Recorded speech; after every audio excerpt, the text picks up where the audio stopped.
Electronic ডিভাইচনো কি, data কি, input device কি, প্ৰচেছিং কেনেকৈ হয়। এতিয়া আমি জানিম আউটপুট ডিভাইচনো কি। What is output device? কৈছে it is the process of processing information or result of human being into the computer or visual display unit. যিটো ডিভাইচৰ মাধ্যমত প্ৰচেছিং হোৱাৰ পিছত যিটো ডিভাইচৰ মাধ্যমত ইউজাৰক কিবা এটা ইনফৰমেশ্যন বা কিবা এটা ৰিজাল্ট দেখাব পাৰে, সেই পাৰ্টিকুলাৰ ডিভাইচটোক আউটপুট ডিভাইচ বুলি কোৱা হয়। ফৰ এক্সাম্পল হিচাপে কোৱা হৈছে চাউণ্ড বক্স। আমি চাউণ্ড বক্সত কিবা এটা চাউণ্ড শুনিব পাৰোঁ। তাৰপিছত কৈছে মনিটৰ। আমি কিবোৰ্ডত কিবা এটা বস্তু টাইপিং কৰিলে বা মনিটৰ মাউচ দি কিবা এটা বস্তু ইনষ্ট্ৰাকশ্যন কম্পিউটাৰত দিলে আমি লগে লগে মনিটৰ দেখিবলৈ পাওঁ। ডেট মিনছ মনিটৰৰ সহায়ত আমাক কম্পিউটাৰে আউটপুট দি আছে। তাৰপিছত দেখিছে আপোনালোকে থাৰ্মেল প্ৰিণ্টাৰ। আমি যেতিয়া যেতিয়া আমাৰ ATM কাৰ্ডটো নি চুইপ মেচিনত মাৰি দিওঁ, লগে লগে এখন শ্লিপ ওলায়। এইটোক থাৰ্মেল প্ৰিণ্টাৰ বুলি কোৱা হয়, যিটো আমাক শ্লিপ দিয়ে আউটপুট।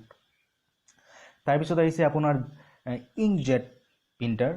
ইংকজেট প্ৰিণ্টাৰটো হ'ল স্পেচিয়েলি ফটোৰ ক্ষেত্ৰত ইউজ কৰা হয়, ফটো ওলোৱাৰ ক্ষেত্ৰত ইংকজেট প্ৰিণ্টাৰটো। তাৰপিছত কৈছে আপোনালোকৰ ডট মেট্ৰিক্স প্ৰিণ্টাৰ। আমাৰ ট্ৰেইনৰ টিকেটটো যিটো প্ৰিণ্টাৰৰ পৰা দিয়ে, এইটোক ডট মেট্ৰিক্স প্ৰিণ্টাৰ বুলি কোৱা হয়। Laser printer. আমাৰ যদি কম সময়ত বেছি প্ৰিণ্টটো উলিয়াবলগীয়া হয়, তেতিয়া আমি লেজাৰ প্ৰিণ্টাৰটো ইউজ কৰোঁ। এই গোটেই প্ৰিণ্টাৰখিনিক টাইপছ অফ প্ৰিণ্টাৰ বুলি কোৱা হয়। তাৰপিছত হৈছে আপোনাৰ প্ৰজেক্টৰ।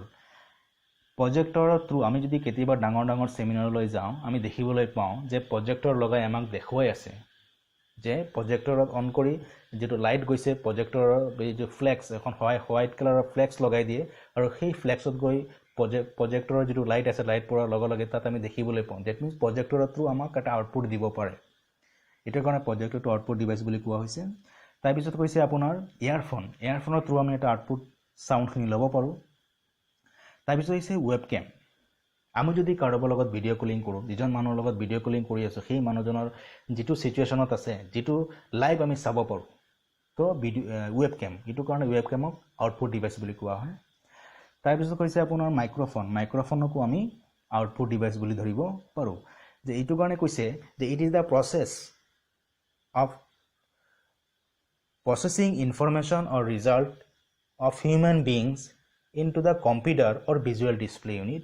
যিটো ডিভাইচৰ মাধ্যমত, এই গোটেইখিনি ডিভাইচৰ মাধ্যমত কম্পিউটাৰে আমাক এটা আউটপুট দিয়ে গোটেইখিনি। এইটো কাৰণে গোটেই